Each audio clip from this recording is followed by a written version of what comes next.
Shalom, saudara terkasih dalam nama Tuhan. Kita bersyukur kepada Tuhan. Kita akan merenungkan kembali firman Tuhan. Marilah kita tundukkan hati dan pikiran kita kepada Tuhan. Kita berdoa. Bapa, kami saudara atas setiap kekurangan, kami sebagai manusia yang lemah, kami berdoa, kami akan membaca firman-Mu. Tolonglah kami untuk kami dapat memahaminya, dan terlebih kami dapat melakukannya dalam kehidupan ini, Bapa Surgawi. Berkatilah seluruh pendengar kami, Bapa, dimanapun mereka berada. Tolong mereka untuk mereka menjadi pelaku-pelaku kebenaran-Mu, dan berkati seluruh kehidupan mereka, Bapa. Dalam nama Tuhan Yesus kami berdoa dan bersyukur. Haleluya. Amin. Saudara terkasih dalam nama Tuhan, kita telah merenungkan firman Tuhan dari surat Galatia ayat 1 sampai dengan ayat 5. Ini kita akan masuk kepada Galatia 1 ayat 6 sampai dengan 10. Dan saya akan bacakan untuk kita pada ayat yang ke-6. Dikatakan demikian, "Aku heran bahwa kamu begitu lekas berbalik daripada Dia yang oleh kasih karunia Kristus telah memanggil kamu dan mengikuti suatu Injil lain yang sebenarnya bukan Injil.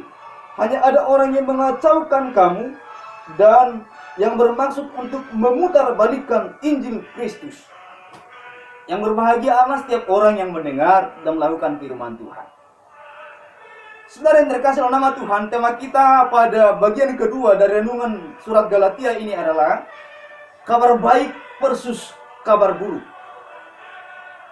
Hampir di segala zaman, setiap kali ada kabar baik, setiap kali ada berita yang datang dari Tuhan, selalu mendapat tantangannya tersendiri. Itu yang terjadi. Hal yang sama terjadi kepada pelayanan Rasul Paulus kepada jemaat di Galatia ini. Paulus telah mengajarkan mereka kepada Injil Kristus, Injil kebenaran. Tapi tak lama setelah Paulus meninggalkan mereka, ada rombongan pengajar-pengajar Yudaisme datang mengacaukan ajaran itu. Pengajar-pengajar Yudaisme itu mencampurkan Injil Kristus dengan ajaran Yudaisme, yang sering sekali kita sebut dengan Yudaiser. Saudara yang terkasih dalam nama Tuhan, Paulus telah mengajarkan mereka sebuah Injil yang murni, Injil yang benar-benar datang dari Tuhan, kabar baik. Tapi kabar buruk selalu menentangnya. Itulah sebabnya tema kita adalah kabar baik versus kabar buruk. Berita yang Paulus sampaikanlah Injil Tuhan, di mana kita dimerdekakan dalam Kristus Tuhan.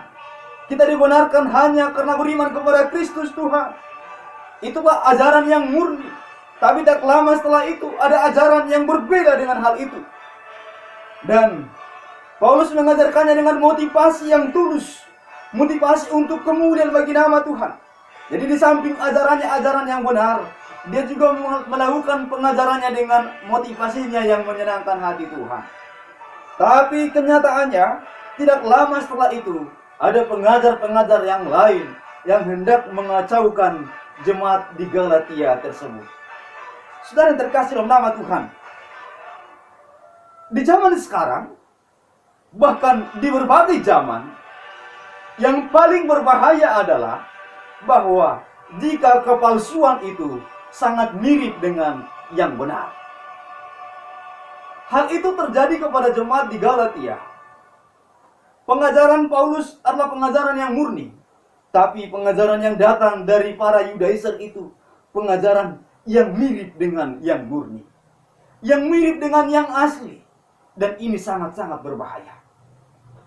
Sangat sulit membedakan uang yang palsu dan uang yang benar jika yang palsu itu sangat-sangat mirip dengan yang benar. Dan ini paling sangat berbahaya sekali. Orang tidak akan sadar bahwa apa yang dia miliki adalah yang palsu karena dia berpikir sangat-sangat mirip dengan yang asli.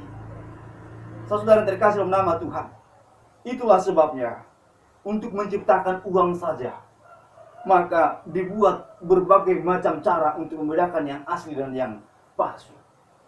Di zaman sekarang, gereja-gereja Tuhan juga mengalami tantangan yang sama, seperti tantangan yang dialami oleh jemaat di Galatia.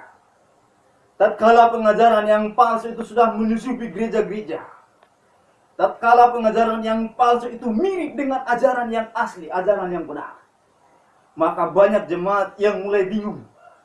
Apakah yang dia terima itu adalah ajaran kebenaran atau yang palsu? Karena seolah-olah yang palsu itu sudah menjadi sangat-sangat benar. Ketika para pengkhotbah mulai dan mau ditahbiskan menjadi para pendeta menjadi pengkhotbah, mereka ditanya, apakah engkau percaya bahwa Yesus anak Allah? Mereka berteriak berkata, saya percaya.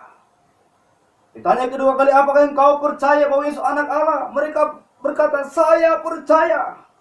Tapi tidak lama setelah mereka menjadi pemberita-pemberita Alkitab, setelah mereka menjadi pengkhotbah, setelah mereka menjadi pengajar, mulai muncul perkataan-perkataan yang berbeda dengan apa yang dia telah katakan sebelumnya. Lalu mulailah teman-teman atau mungkin saudara yang lain yang mengasihi dia bertanya, bukankah engkau berkata bahwa engkau percaya Yesus anak Allah? Baru dia katakan, ya, sampai sekarang saya percaya Yesus anak Allah. Tetapi kita pun adalah anak-anak Allah. Alkitab berkata bahwa kita anak-anak Allah. Maka kita lebih baik mempercayakan diri kita kepada kita sendiri, karena kita juga anak Allah. Itu berarti kita dapat menyelamatkan diri sendiri. Itu berarti kita dapat membebaskan diri sendiri. Dan pernyataan-pernyataan seperti ini sudah banyak terjadi sampai saat ini. Seolah-olah benar dia katakan Yesus anak Allah, tetapi dia dalam prakteknya dia katakan Yesus anak Allah, tapi bukan satu-satunya. Masih banyak yang lain, termasuk saya. Mereka mencoba membuat analogi yang seperti itu. Sebanyak lain ketika bertanya, apakah engkau percaya Alkitab firman Tuhan? Dia berkata, saya percaya.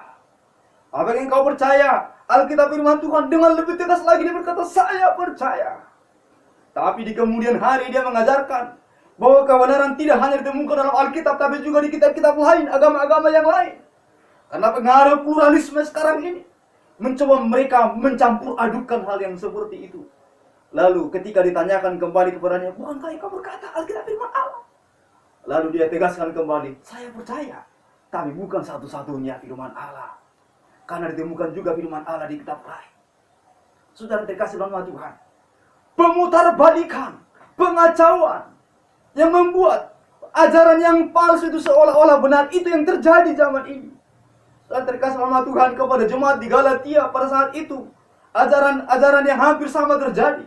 Paulus telah mengajarkan mereka bahwa kita dibenarkan hanya beriman kepada Kristus Tuhan.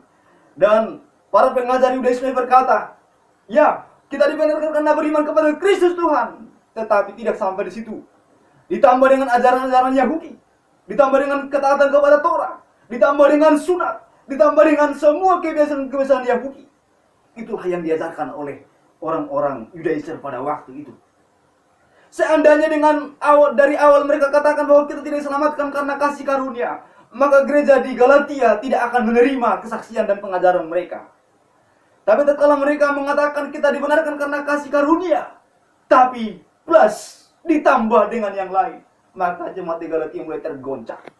Saudara yang terkasih dalam nama Tuhan, hal itu terjadi di zaman kita sekarang ini, bahwa banyak gereja mengajarkan yang seolah-olah benar tetapi palsu, dengan penambahan, dengan pemutarbalikan, dengan pengacauan seperti yang Paulus katakan, sehingga apa yang salah seolah-olah sudah menjadi benar. Beberapa waktu lalu saya berdebat dengan seorang yang mengatakan bahwa dia percaya Yesus Tuhan, tapi kenyataannya dia tidak percaya apa yang Yesus katakan. Dia tidak percaya Alkitab Perjanjian Lama. Dia tidak percaya kepada apa yang Yesus katakan bahwa harus percaya kepada Bapaknya. Dia tidak percaya kepada apa yang dikatakan Yesus bahwa dia adalah Tuhan dari segala-galanya. Saudara terkasih dalam nama Tuhan, inilah yang terjadi di zaman sekarang. Seolah-olah orang berkata, saya percaya Yesus, tapi kenyataannya dia mencampur adukan berita itu dengan ajaran yang lain. Dan ini sangatlah berbahaya. Banyak orang pengikut ajaran-ajaran yang palsu sekarang ini hanya karena dipelintir, dirubah, dipalsukan dari ajaran yang benar. Sehingga mereka tidak tahu yang mana yang benar, yang mana yang salah. Sekali lagi saya tegaskan untuk kita, ajaran yang paling berbahaya adalah ajaran yang seolah-olah benar, tapi ternyata palsu. Dan terkasih nama Tuhan, di mana posisi kita saat ini?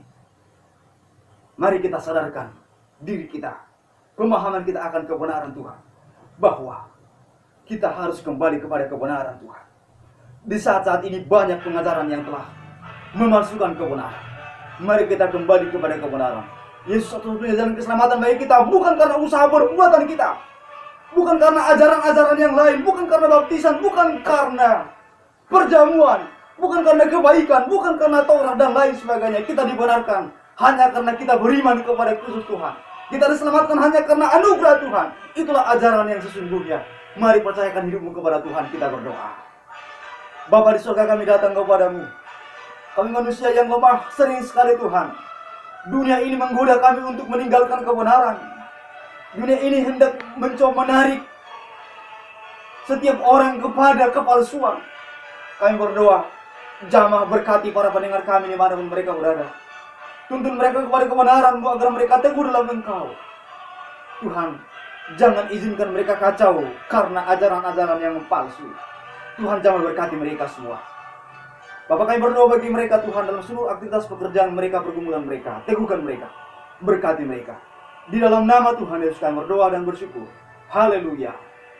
Amin. Saudara terkasih nama Tuhan, Tuhan begitu baik bagi kita. Tuhan ingin menyerahkan kita kembali kepada kebenaran yang baik, kebenaran yang sungguh-sungguh murni dari Tuhan. Mari ikuti pelayanan kami. Dengarkan firman Tuhan yang kami beritakan, meski hanya renungan yang sangat singkat. Tuhan Yesus memberkati kita sekalian. Amin.